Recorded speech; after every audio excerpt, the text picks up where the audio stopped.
Hello, my cosmic family and cosmic revolutionaries. This is a new feature we're doing. We're on Monday. I'm going to give you a 15 to 20-minute energy report for everything you need to know for the astrological weather for the week ahead so we can stay prepared. Because as of this recording on June 8th, 2020, the astrology has been really intense and the energy has been all about transformation, upheaval, revolution. And I always bring up my astrology in my weekly energy reports via newsletter and on our live show here Monday, Wednesday, Friday. But I was getting some requests to put it all in one spot where you can just listen while you're making your coffee for the week and stay prepared. So first of all, I want to say astrologers said 2020 was going to be a transformative, huge year, and well, by golly, it's happening. First thing I want to talk about for the week ahead is we are in eclipse season. As of June 5th, the Gemini Sag Eclipse Portal was activated. That was last week. This is all about stepping deeper into our truth, Sagittarius, into expansion, into a new belief system, leaving behind the old belief systems, institutions that are not part of where we're going, and also leaving behind the concept that as people we are separate, we are foreigners from each other, very Sag. We are moving into Gemini, which is going to be about the Gemini North Node that we're in, talking, communicating, listening to each other. Very important right now. Staying curious, staying open, questioning everything, very Gemini. Also learning with everything we have going on with the Black Lives Matter movement right now. It's so important to educate yourself, especially as a white person, as you begin to unpack your privilege and understand how deep the roots of systemic bias and racism truly go. And Gemini is also realizing that we're all a mirror to each other. That as a humanity, we're more like siblings and cousins to each other versus foreign entities that we can't understand, or people who don't look like us or act like us, having no sense of empathy. We're really leaving that behind, and we're moving into this Gemini cycle. It'll be for the next 2.5 years, but this eclipse is like the whoosh, lightning activation of this energy. The next eclipse is June 21st. That's going to be a solar eclipse, a new moon solar eclipse right around the summer solstice, which is very interesting, more astrological weather. That's just definitely something to circle in the calendar. And then we'll have the third eclipse in this cycle on July 5th. And I just want to speak to that. It's very rare to have 3 eclipses within 1 month. The next one is going to be in 2029. And some of the eclipse energy that we are living through right now, between what's happening in the sky, between what's happening with the conjunctions, it's very rare, like 2,000-year-old things that we're uprooting and uplifting right now in our astrology. So why do I say this? I say this because be gentle on yourselves. Stay aware, stay woke, stay educated, but also stay grounded in being gentle from the place of being centered in ourselves and being grounded in wisdom with our heart open and our mind clear is what we're going to need as we move into this next chapter. And for those of you who know me, know I'm very passionate about working with and empowering heart-centered leaders. We really need that right now. So a big thing of that is just going to be, we're going through a collective change, but we're also going through a spiritual change. So yeah, the eclipse that happened last week, we're going to stay in that portal through July 5th. So expect the unexpected. Massive amounts of transformation, healing can happen in these portals. Things that might feel on the earth plane that they would take years to happen in terms of change can happen in just a few quick weeks. This is where time gets very bendy in the eclipse portal. It's very quantum. Eclipses also bring things to life and illuminate things, and especially because we still have Venus, the sign of the planet of love and values, and representing our relationships, is in Gemini retrograde. Just expect things can be brought to the surface, things we're not expecting to hear about, things are being illuminated right now. So I spoke more about this on our Instagram about the eclipses, so you can listen to more about my analogy about the dragon that stems from Cornelius Agrippa's work. I want to point out in the astrological weather, eclipses can bring on anxiety. They are kicking up. It's like a power washing of all of the grit and the weird stuff that we neglected and ignored in our, like, underneath our psyches is all coming to the surface right now. So with that can definitely bring on anxiety. So I just want to say for this week ahead has a little bit more mellow energy than last week, at least the beginning of the week, 6/8 through, let's say, 6/13, 6/14. But I just want to warn us that from May 27th to June 15th, we had Sun square Mars, which Mars being the god of war, the god of action, the god of like taking out frustration, and with that fiery energy, the Sun square that is where a lot of what's happening around us is coming to a head, which is great because that's where we grow, where we shift from. But it's also on the micro level to look out in our own lives for, you know, jumping down someone's throat, arguing for argument's sake, and getting in that kind of overheated, inflamed internal like rage cycle where we're not having a good outlet for it. We want to tap into sacred rage as an agent of change, right, for the highest good. So that's just something through 6/15. We'll still have that Sun square Mars. And speaking of Mars, let's talk a little bit about that. We have Mars is in Pisces right now. So Mars in Pisces is an interesting energy because, like I said, Mars is god of war. Mars is a hot, direct planet, and Pisces is a cool, wet energy. It's the fish, it's the ocean, it's the fish swimming in two different directions. So whereas Mars is linear, go for something direct, Pisces and the fish, they're going in kind of every direction. So the things I want us to look out for, the shadow energy of Mars and Pisces is looking out for the ways that we self-sabotage ourselves or fall into self-victimization patterns. If you haven't, I do a video on one of my favorite tools called the drama triangle, the triangle of disempowerment. It's an amazing tool to check ourselves and check our roles that we play in our life. And are we falling into a pattern of disempowering ourselves or others through utilizing shame and usually having to do with unclear boundaries? So that's a great tool for right now, because while Mars is in Pisces, we don't want to fall into like, oh, why me? Or someone's always out to get me.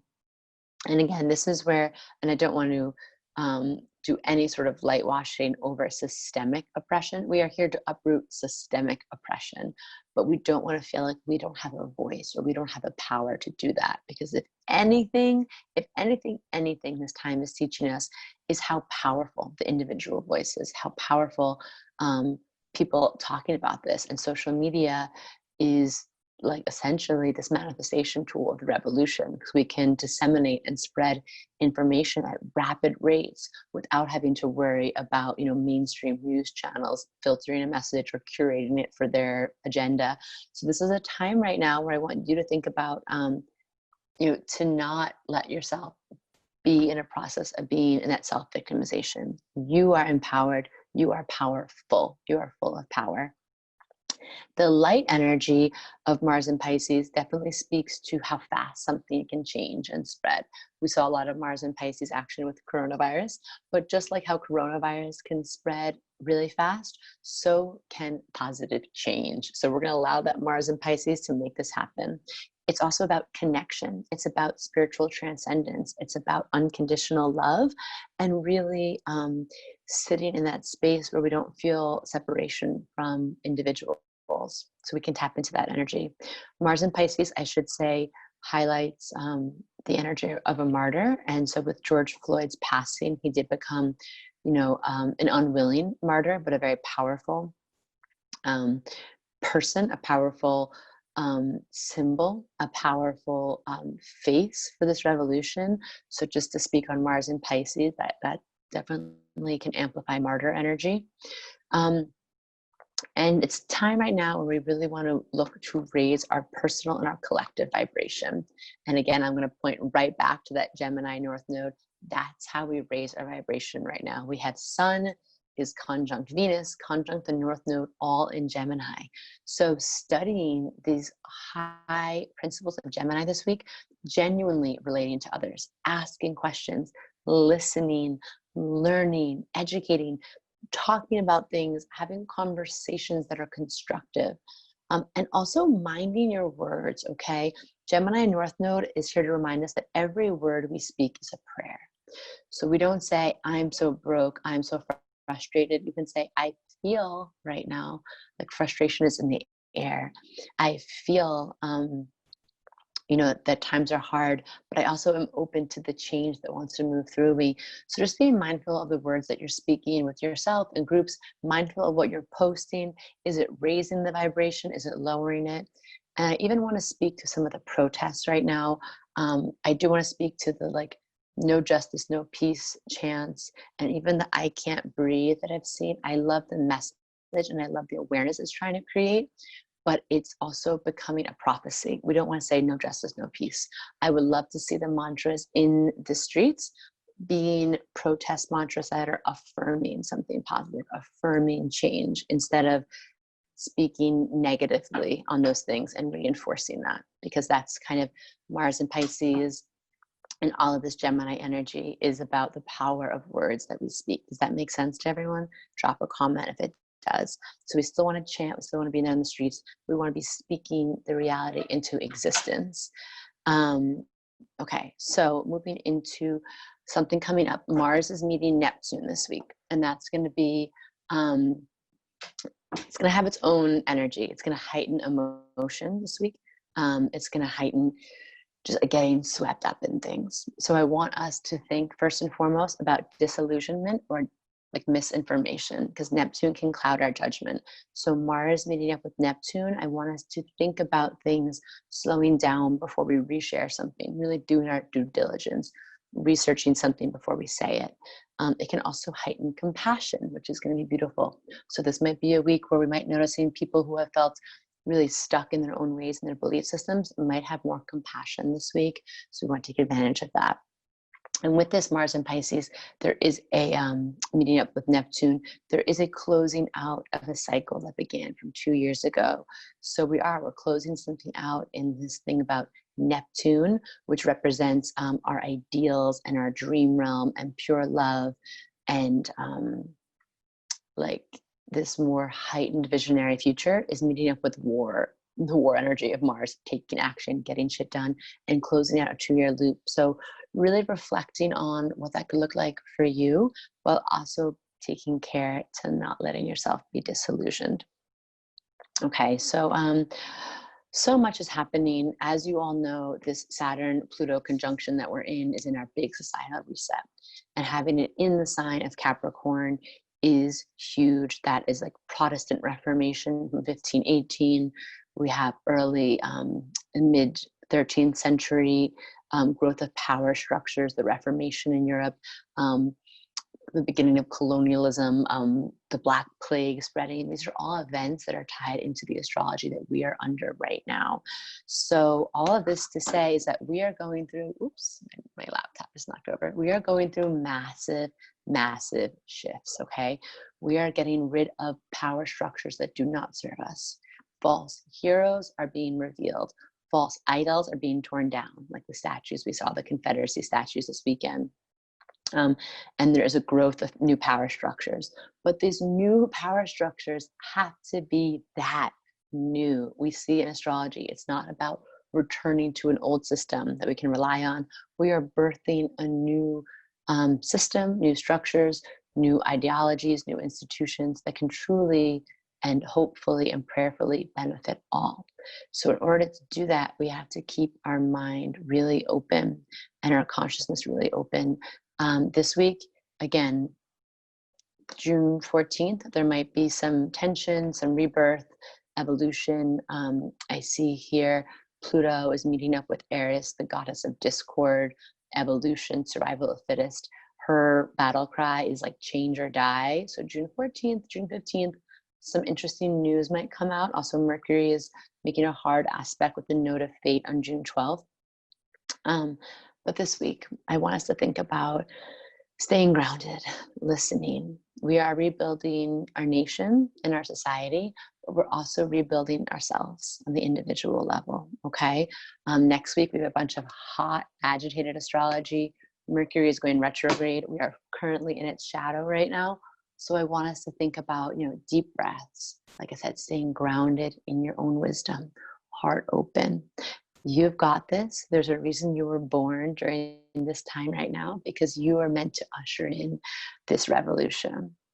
And I totally believe in all of us that we can do this, and we can really create a world that works harmoniously, peacefully, and beautifully for everyone.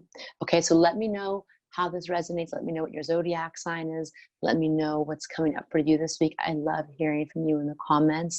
Like and subscribe to the channel if you don't already. We have new videos that drop every Friday. And as of now, we'll be doing these astrology weekly energy reports on Monday. Okay, so stay well, stay safe, stay woke, stay cosmic. I'll see you next time. Bye, everybody.